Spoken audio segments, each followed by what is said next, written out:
तो हेलो बच्चों, प्यारे बच्चों, क्या हाल चाल। आज हम लोग पढ़ेंगे लेक्चर नंबर 10 में द्रवों का वाष्प दाब। तो द्रवों का वाष्प दाब कहते किसे हैं बच्चों, आज हम लोग देखेंगे एकदम मस्ती में कि किसी ताप पर द्रव और उसकी वाष्प के मध्य साम्य की अवस्था में वाष्प का दाब द्रव का वाष्प दाब कहलाता है। कहने का मतलब यह है बच्चों कि किसी ताप पर कोई एक ऐसा हमारा टेम्परेचर होगा बच्चों, किसी ताप पर जो हमारा द्रव और उसकी वाष्प के मध्य, यानी कि द्रव और उसकी वाष्प के मध्य साम्य की अवस्था में वाष्प का जो दाब होगा वही हमारा द्रव का वाष्प दाब कहलाता है। कहने का मतलब यह है बच्चों, देखिएगा यहाँ पर अगर मैं क्या करता हूं कि एक खुला पात्र ले लेता हूं बच्चों, एक मैं क्या करूंगा, खुला पात्र ले लूंगा बच्चों। अब इस खुले पात्र में मैंने क्या ले रखा है, द्रव ले रखा है। क्या ले रखा है बच्चों, द्रव ले रखा है। और इसको समझिएगा बड़े प्रेम से बच्चों, ऐसा नहीं है आपको एक एक पॉइंट समझ में आएगा, केवल और केवल ध्यान यहीं पर लगाए रखिएगा। होता क्या है बच्चों कि यहाँ पर जो द्रव की सतह होती है बच्चों, द्रव की सतह ये रही है हमारी, ये ऊपर वाली जो लेयर होती है बच्चों, इसको द्रव की यानी एकदम फर्स्ट स्टेज बोलते हैं, यानी प्रारंभिक सतह बोलते हैं बच्चों। यहाँ पर क्या होता है कि यहाँ पर जो द्रव के जो अणु होते हैं एकदम सतह के ऊपर ना, ये क्या करते हैं, ये जो हमारे जो द्रव सतह के ऊपर वाले जो अणु होते हैं ये अधिक गतिज ऊर्जा में होते हैं और यानी कि अधिक गतिज ऊर्जा में होने की वजह से ये क्या करने लगते हैं, ऊपर वाष्पित होने लग जाते हैं, वाष्प की अवस्था में जाने लग जाते हैं बच्चों। अब ये धीरे धीरे जैसे जैसे, यानी कि ये हमारा पात्र खुला हुआ है, और जब खुला है तो ये वाष्प की अवस्था में जाएंगे, क्योंकि इनकी काइनेटिक एनर्जी क्या होती है, बहुत अधिक होती है। जब काइनेटिक एनर्जी अधिक होती है, गतिज ऊर्जा जब अधिक होती है, तो ये जो द्रव की सतह वाले यानी कि द्रव की सतह वाले जो अणु होते हैं वो वाष्प में जाते हैं, यानी कि वाष्प अवस्था में जाने लगते हैं। वाष्प अवस्था में जैसे जाते हैं ऊपर की तरफ जब जाएंगे तो इनको वायु मिलेगी, और ये वायु के साथ क्या करेंगे, ऊपर चले जाएंगे, उड़ जाएंगे। ये ऊपर जाने लग जाते हैं, ये सभी लोग ऊपर चले जाएंगे, ये लोग वायु के साथ दोस्ती करेंगे, और दोस्ती करेंगे तो मौज मस्ती में ऊपर चले जाएंगे बच्चों।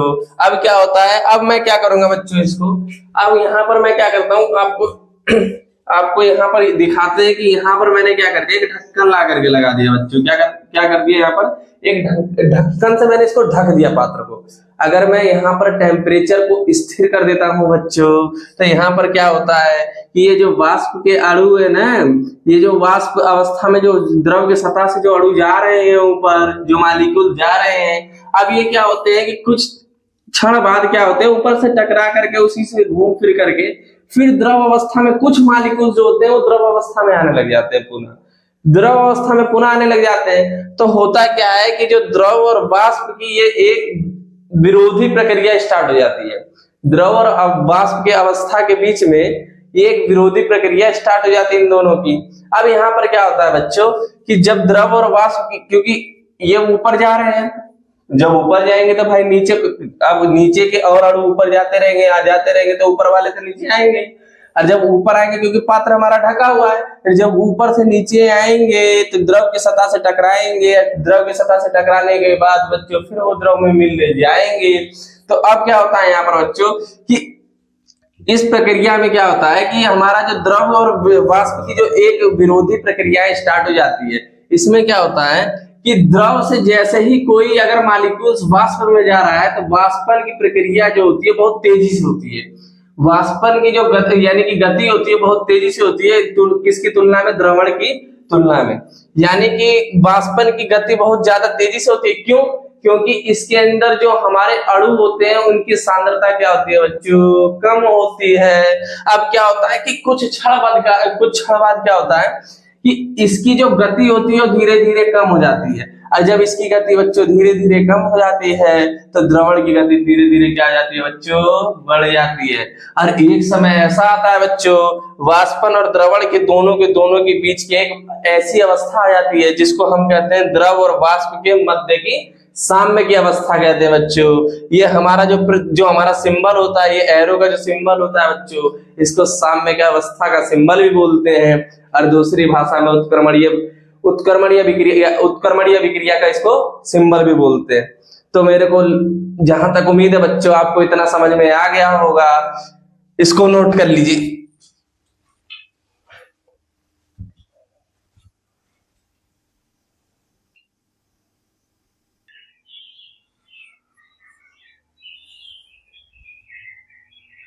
अब हम देखते हैं बच्चों, अगली हेडिंग हमारी रहेगी अवाष्पशील विलेय द्वारा वाष्प दाब का अवनमन, जिसको हम लोग इंग्लिश में कहते हैं lowering of vapour pressure by non volatile solutes. Non volatile solutes का मतलब होता है अवाष्पशील विलेय, यानी कि अवाष्पशील विलेय। अब यहाँ पर हमको देखना है कि अवाष्पशील विलेय पदार्थ द्वारा, अवाष्पशील विलेय द्वारा वाष्प दाब का अवनमन किसे कहते हैं। तो ध्यान से सुनिएगा प्यारे बच्चों, कहते किसे हैं, किसी द्रव विलायक में, कोई हमारा द्रव विलायक है लेकिन वो द्रव विलायक जो है बच्चों वो शुद्ध है, एकदम प्योर है। किसी द्रव विलायक में कोई अवाष्पशील विलेय पदार्थ घोलने पर विलायक का, विलेय पदार्थ घोलने पर विलायक का वाष्प दाब कम हो जाता है। अर्थात किसी विलयन का वाष्प दाब शुद्ध विलायक के वाष्प दाब से कम होता है। विलयन का वाष्प दाब विलायक के वाष्प दाब के कारण होता है। कहने का मतलब यह है बच्चों, अगर मैं आपको समझाना चाहूंगा तो एक छोटा सा एग्जांपल दूंगा, क्योंकि देखिए जब भी शुद्ध विलायक होता है हमारा तो उसका वाष्प दाब कहीं ना कहीं हमेशा अधिक होता है। अगर मैं जैसे ही उसके अंदर कोई एक ऐसा विलेय पदार्थ डालता हूं उसको विलयन बनाने के लिए बच्चों, और वो विलेय पदार्थ क्या होता है, हमारा अवाष्पशील विलेय पदार्थ होता है।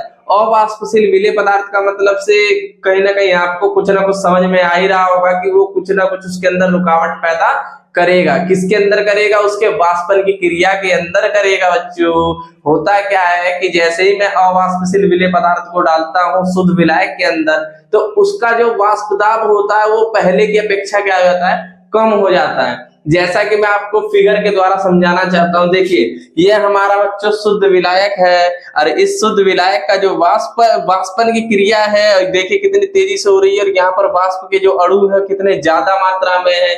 मैंने क्या करा, इस विलायक के अंदर जैसे ही कोई अवाष्पशील विलेय पदार्थ घोल दिया बच्चों, वो हमारा विलयन बन गया। ये बताइए विलायक के अंदर जब भी कोई विलेय पदार्थ डालते हैं तो हमारा जो तीसरा जो पदार्थ बनता है वह क्या बनता है, विलयन बनता है। लेकिन हमने यहाँ पर क्या करा है कि शुद्ध विलायक के अंदर क्या डाला है बच्चों, अवाष्पशील विलेय पदार्थ डाला है और वह विलयन बन गया है।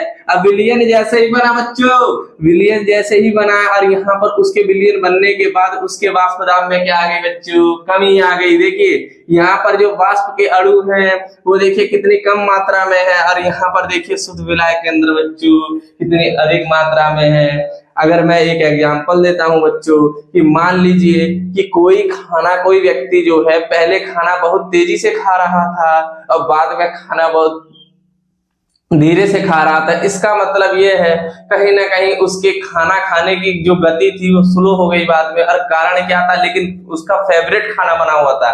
मान लीजिए कि मैं बता रहा हूं कि अगर कोई पनीर की सब्जी खा रहा है और साथ में पूड़ी खा रहा है और पुलाव खा रहा है, अगर ये तीनों चीज मिला करके खा रहा है वो उसकी गति बहुत तेज है, क्योंकि उसका वो फेवरेट खाना है। अगर उसका वो फेवरेट खाना है तो वो उसको खा रहा है, खूब तेजी से खा रहा है। एक क्षण ऐसा आता है कि वो एक तरह से शुद्ध खाना था, लेकिन एक क्षण बाद, कुछ क्षण बाद क्या हुआ, उसके अंदर मक्खी गिर गई। अगर मक्खी गिर गई बच्चों तो उसके खाने की गति जो हो गई स्लो हो गई, क्योंकि उसके दिमाग में बातें फिट हो गई जाकर के कि इसके अंदर मक्खी पड़ी हुई है। अब मक्खी तो उसने निकाल दी, लेकिन खाना उसका फेवरेट था, लेकिन उसको खाना पड़ा, लेकिन गति जो थी पहले की अपेक्षा क्या हो गई बच्चों, कम हो गई।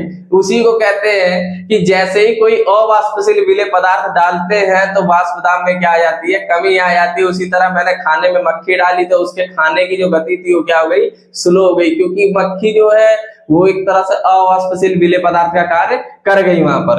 अब देखते हैं बच्चों, जहां तक मुझे पता है कि एग्जाम्पल की वजह से आपको समझ में आ गई होगी बात। अब देखते हैं आगे यहाँ पर कि यदि किसी ताप पर शुद्ध विलायक का वाष्प दाब P0 है, शुद्ध विलायक के वाष्प दाब को बच्चों, ये जो हमारा शुद्ध विलायक का वाष्प दाब होता है, ये जो ऊपर उड़ रहे हैं, इसको हम किससे दिखाते हैं, P0 से दिखा रहे हैं। फिर कह रहा है बच्चों, और विलयन का जो वाष्प दाब होगा वह PS है, तो P0 माइनस PS जो होगा वो वाष्प दाब का अवनमन, और P0 minus PS upon P0 जो होगा वो वाष्प दाब का आपेक्षिक अवनमन कहलाता है बच्चों। जहां तक हमको पूरा समझ में आपको आ गया होगा।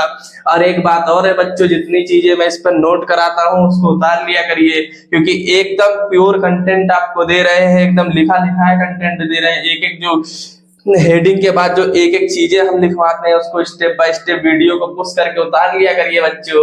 और एकदम ध्यान ये नहीं कि कम से कम कि थोड़ा सा देखे थे कहीं और चले गए, पूरा का पूरा लेक्चर देखा करिए, ईमानदारी से देखा करिए, उतार लीजिए इसको। तब तक चलते हैं अगली हेडिंग पर।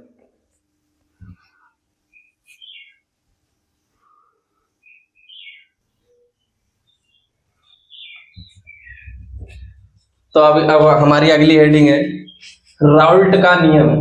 तो राउल्ट का नियम कहते किसे हैं?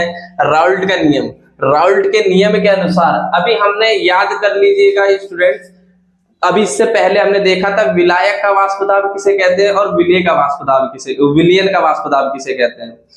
विलायक का वाष्प दाब किसे कहते हैं, विलेय का वाष्प दाब किसे मतलब किससे प्रदर्शित करते हैं। अब विलायक के वाष्प दाब का अवनमन को किससे प्रदर्शित करते हैं और आपेक्षिक अवनमन को किससे प्रदर्शित करते हैं।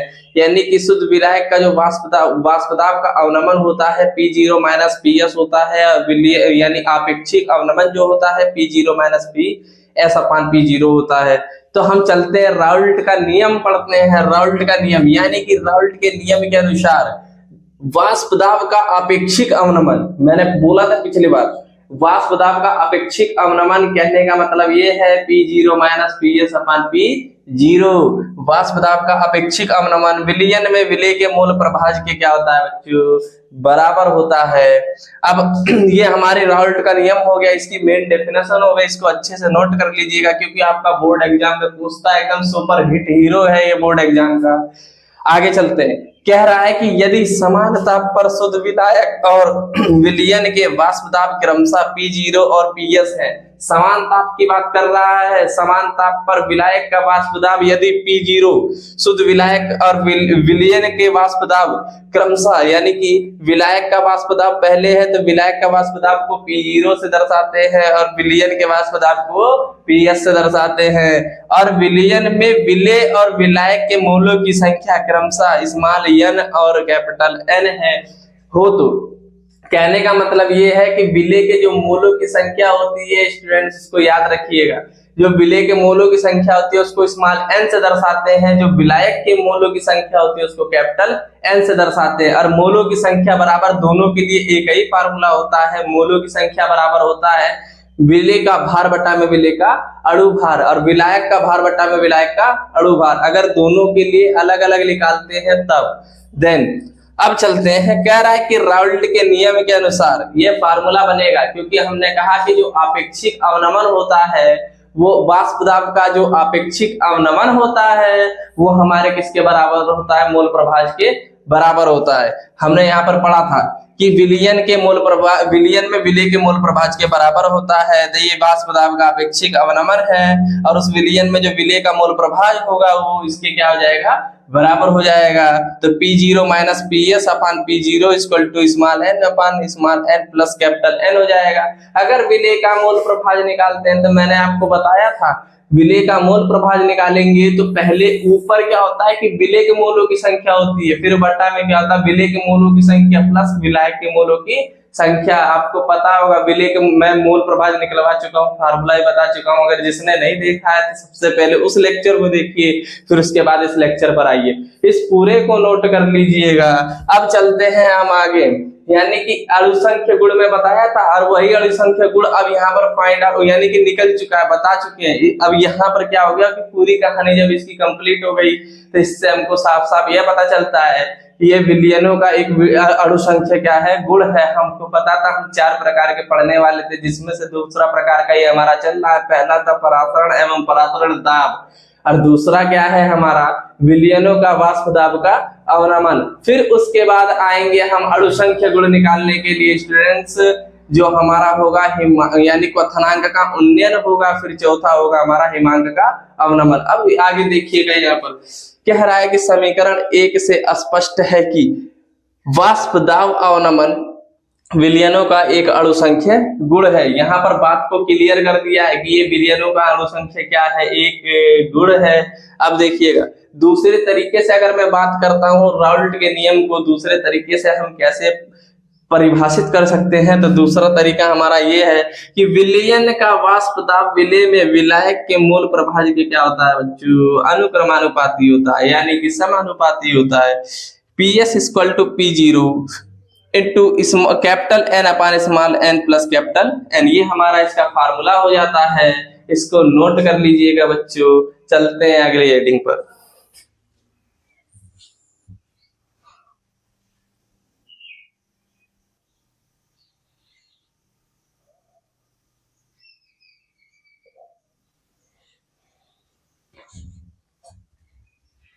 तो अगली हेडिंग है हमारी अवाष्पशील विलयों के आदर्श विलयन। अवाष्पशील विलयों के आदर्श विलयन कहते किसे हैं?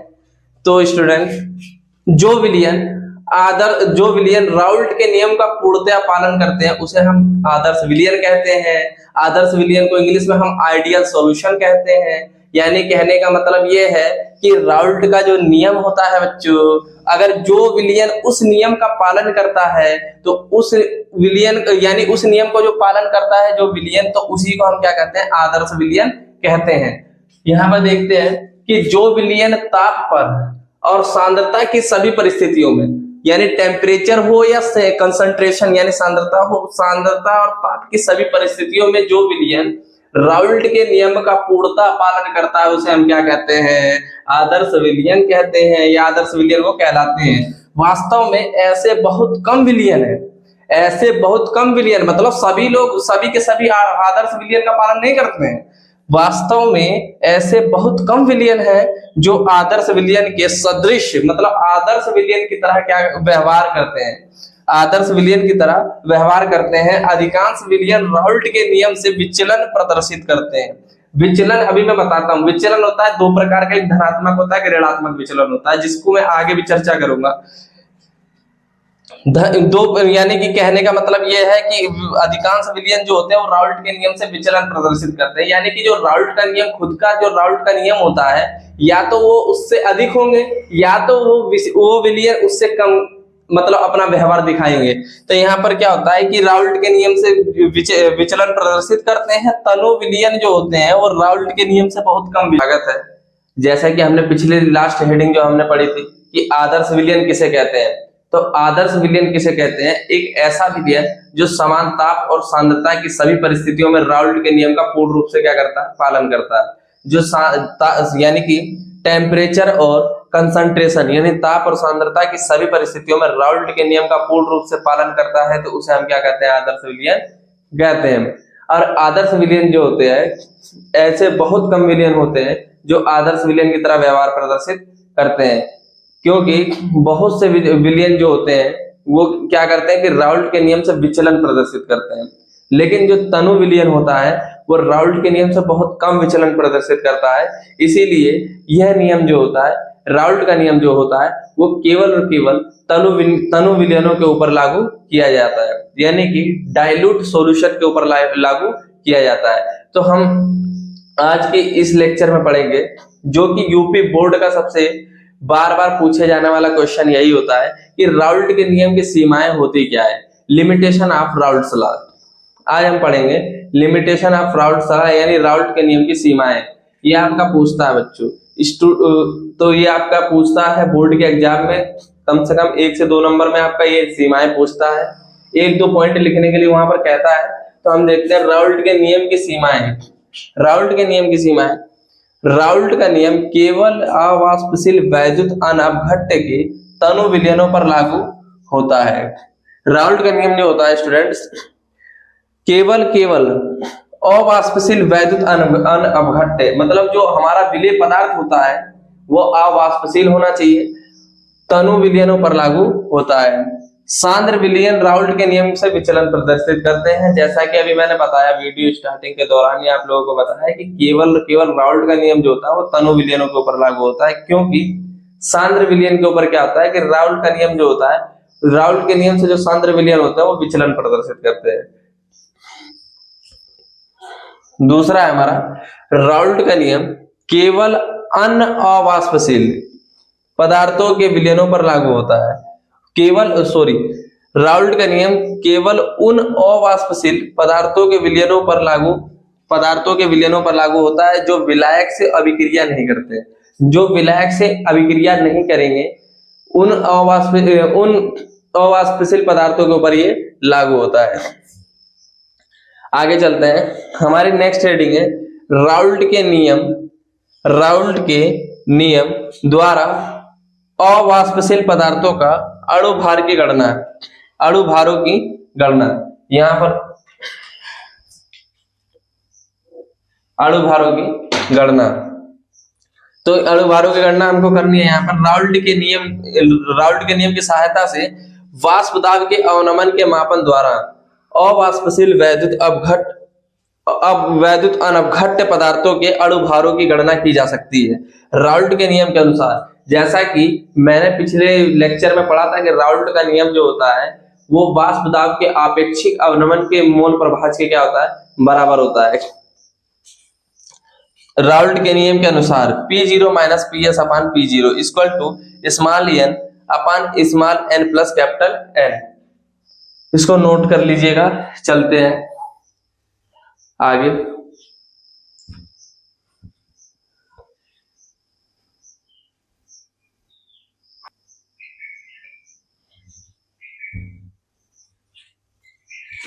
तो स्टूडेंट्स चलते हैं न्यूमेरिकल्स में।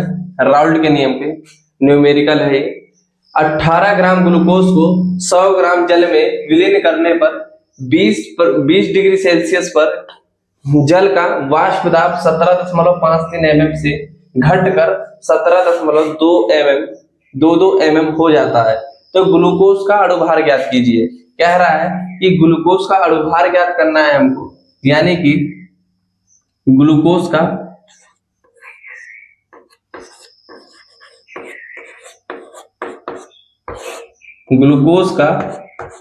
अणुभार बराबर क्वेश्चन मार्क, यानी m का मान निकालना है हमको। m का भी किसका, स्मॉल m का मान निकालना है। क्यों? क्योंकि विलेय जो है वो हमारा स्मॉल w होता है और स्मॉल w का भार हमको दे रखा है और विलेय का भार दे रखा है। विलेय का अणुभार हमको निकालना है यहाँ पर। तो विलेय का भार जो है स्मॉल n बराबर, जो विलेय का भार है स्मॉल w बराबर 18 ग्राम है। अब इसमें क्या है स्टूडेंट्स कि इसमें हमको यह देखना है कि P0 और PS का मान किसे कहते हैं। यहां पर कह रहा है कि 20 डिग्री सेल्सियस पर जल का जो वाष्प दाब है वो पहले 17.53 था। अब यहां से घट करके यहां पर आ गया है। पहले आपका इतना था, बाद में घट करके इतना हो गया। तो मैं आपको पढ़ा चुका हूं कि शुद्ध विलायक का वाष्प दाब क्या होता है स्टूडेंट्स। शुद्ध विलायक का जो वाष्प दाब होता है वह हमेशा ज्यादा होता है। यहां से जो द्रव की सतह से जो अधिक गतिज ऊर्जा वाले जो हमारे वाष्प जल के अणु होते हैं वो उड़ करके चले जाते हैं ऊपर। यानी कि शुद्ध विलायक का जो वाष्प दाब होता है वो हमेशा अधिक होता है किससे, विलयन के। यहां पर यही रहते हैं केवल और केवल।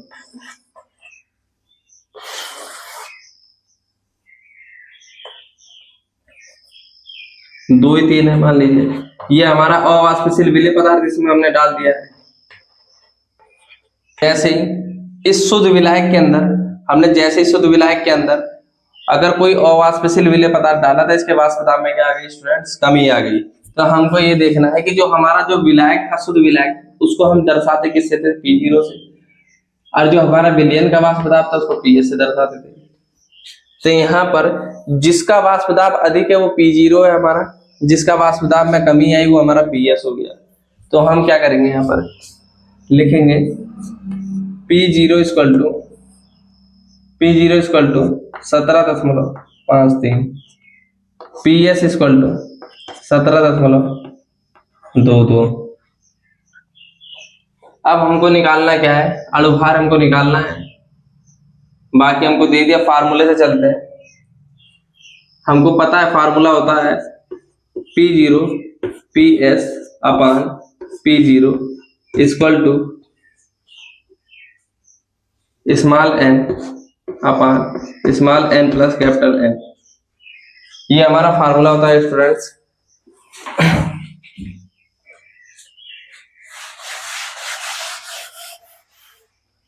यहां हम देखेंगे कि जो small n plus capital N होता है वो हमारा क्या करता है कि राउल्ट का नियम जो होता है तनु विलयनों के लिए लागू होता है, और तनु विलयनों के लिए small n plus capital N जो होता है वो स्मॉल n के क्या हो जाता है, बराबर हो जाता है।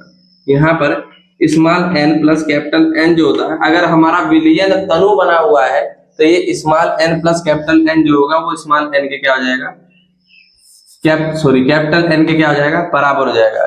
यहाँ पर क्या है कि 18 ग्राम जो विलय की मात्रा है वो 100 ग्राम विलयन में घोली गई है। जाहिर सी बात है कि अगर 100 ग्राम में अगर थोड़ी सी मात्रा विलय पदार्थ की डाली गई है तो विलयन बनने वाला जो सांद्र तो बनेगा नहीं, वो तनु विलयन बनेगा।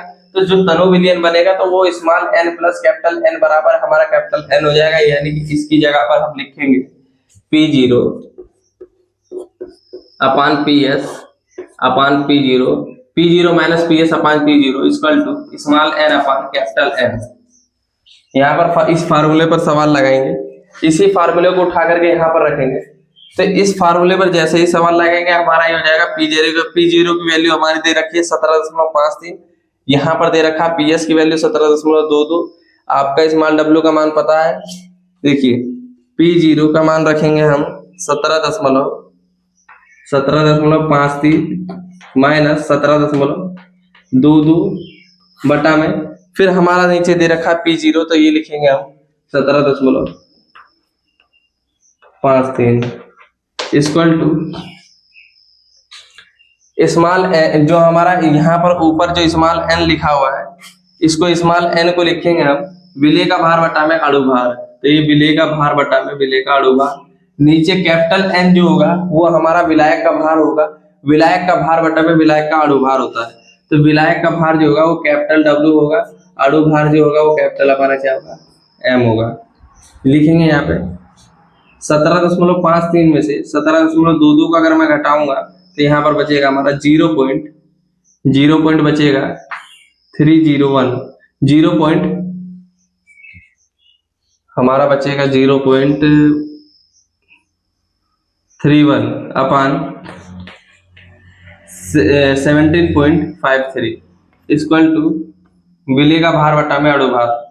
तो हमारा यहाँ पर विलय का भार जो है 18 ग्राम, विलय का अणु भार हमको निकालना है बटा में विलायक का जो भार है हमारा वो 100 ग्राम है, विलायक का भार जो है वो हमारा कितना है 100 ग्राम है, बटा में विलायक हमारा जल है तो जल का अणु भार कितना होगा 18 होगा। अब ये पलट करके ऊपर चला जाएगा तो यहाँ पर लिखेंगे 0.31 upon 17.53 equal to 18 upon M into 18 upon 100। इसको डिवाइड करेंगे तो ये आ जाएगा 0.0177 equal to 18 324 upon 100 into M। इसको यहाँ पर M को यहाँ लेकर आएंगे, इसको यहाँ लेकर के जाएंगे तो ये हो जाएगा M इक्वल टू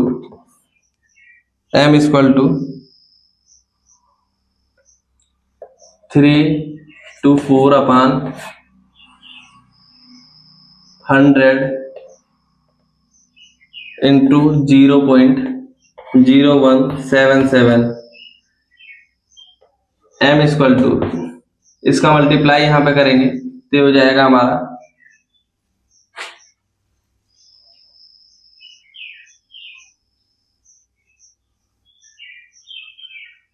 1.77, इसको डिवाइड कर देंगे तो ये M इक्वल टू आ जाएगा 183। उतार लीजिएगा।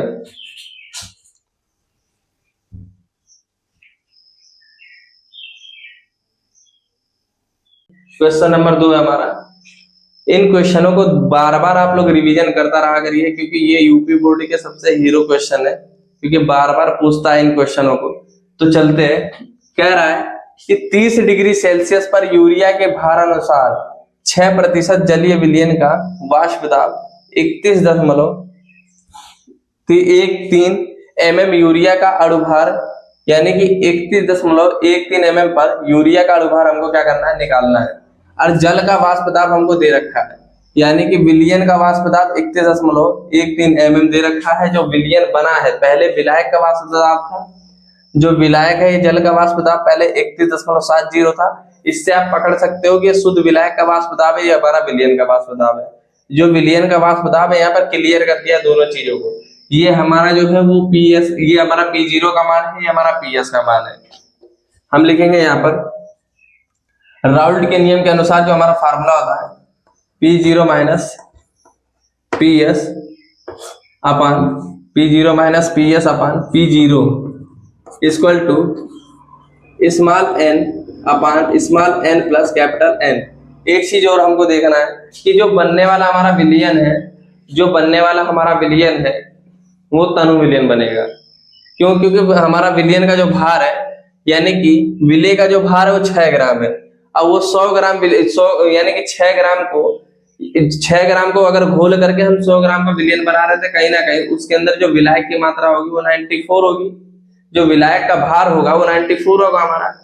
तो हमारा 6 ग्राम विलायक है, 6 ग्राम जो है विलय है और 94 हमारा विलायक है। चलिए देखते हैं। तो यहाँ पर क्या होता है कि हमारा विलयन जो बन गया है वो तनु विलयन बन गया। तो यहाँ पर लिखेंगे कैपिटल N स्मॉल n अपन कैपिटल N। तो P0 की वैल्यू हमको दे रखी है, वहां पर P0 की वैल्यू है 31.70 upon 70 minus 31.13 upon 31.70 equal to small n बटा में कैपिटल N। स्मॉल n का मतलब विलय के मोलों की संख्या, कैपिटल N का मतलब विलायक के मोलों की संख्या। तो स्मॉल n का मान जो दे रखा है हमको वो 6 ग्राम है। तो यानी कि स्मॉल w का मान 6 ग्राम दे रखा है, बटा में कह रहा है कि उसी का अणुभार निकालना है हमको यूरिया के भार अनुसार, यानी कि यूरिया हमारा विलय पदार्थ है, इसी का हमको क्या निकालना है, अणुभार निकालना है। तो स्मॉल m का मान निकालना है। अब हमको कैपिटल W का मान दे रखा है, कितना दे रखा है, कैपिटल W का मान जो है वो दे नहीं रखा है, लेकिन हाँ ये पता है हमको कि अगर आप 6 ग्राम, ये हमारा विलायक था पहले से, अब इसी विलायक के अंदर आपने 6 ग्राम जो है विलय को डाला है, और विलय को डालने के बाद 100 हमारा ग्राम का जो विलयन बना हुआ है, तो उसमें से हम क्या करेंगे, 6 को अगर घटाते हैं 100 में से, अगर मैं 6 को घटाता हूं तो 94 जो है वो हमारे विलायक की मात्रा आ जाती है। तो हम निकालेंगे कि विलायक का जो भार होगा वो 94 होगा हमारा। तो 94 अपान हो जाएगा हमारा जो विलायक है, विलायक का भार हो गया इतना। अब विलायक का भार जो है, विलायक का भार और बटा में विलायक का अणुभार, तो विलायक का अणुभार कितना हो जाएगा हमारा 18 हो जाएगा यहाँ पर, क्योंकि जल है तो जल है तो जलीय विलयन है, तो जल का अणुभार 18 होता है। अब चलते हैं 31.70 से 31.13 को हम माइनस कर देंगे, तो ये हमारा आएगा 0.57 अपन 31.70 इक्वल टू, ये हो जाएगा हमारा, ये पलट करके ऊपर चला जाएगा, ये हो जाएगा हमारा 6 अपन स्मॉल m इंटू 18 अपन 94। जब 18 अपन 94 हो जाएगा तो ये हमारा हो जाएगा 6, ये हो जाएगा 18 6 108, ये हो जाएगा 0.57 अपन 31.70 इक्वल टू 108 अपन 94, अब 94 इंटू स्मॉल m, इसको लेकर के स्मॉल m को यहाँ लेकर के आएंगे, 0.57 नीचे आ जाएगा, ये यहाँ चला जाएगा हमारा, ये हो जाएगा स्मॉल m बराबर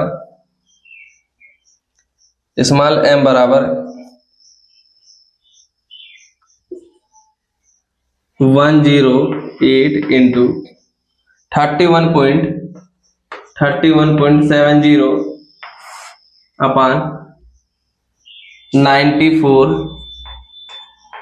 इंटू 0.57। तो बच्चों यहाँ पर क्या है कि 2 अंक पे दशमलव ऊपर भी लगा है, नीचे भी लगा, तो यहाँ 2 अंक से 2 अंक पे दशमलव यहाँ पर क्या हो जाएगा, कैंसिल हो जाएगा। अब इसको काट लीजिएगा, तो स्मॉल m बराबर आपका निकल करके आएगा लगभग आपका निकल करके चला आएगा 60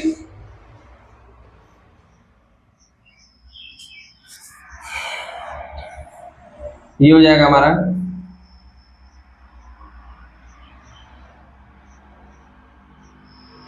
2 2 4 जा 8, 2 7 जा 14।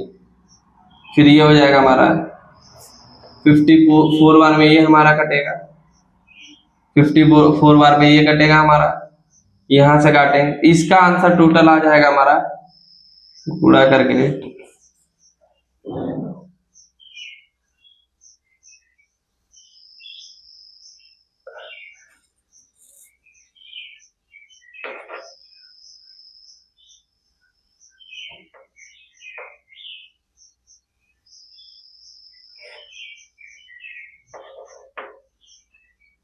63.9।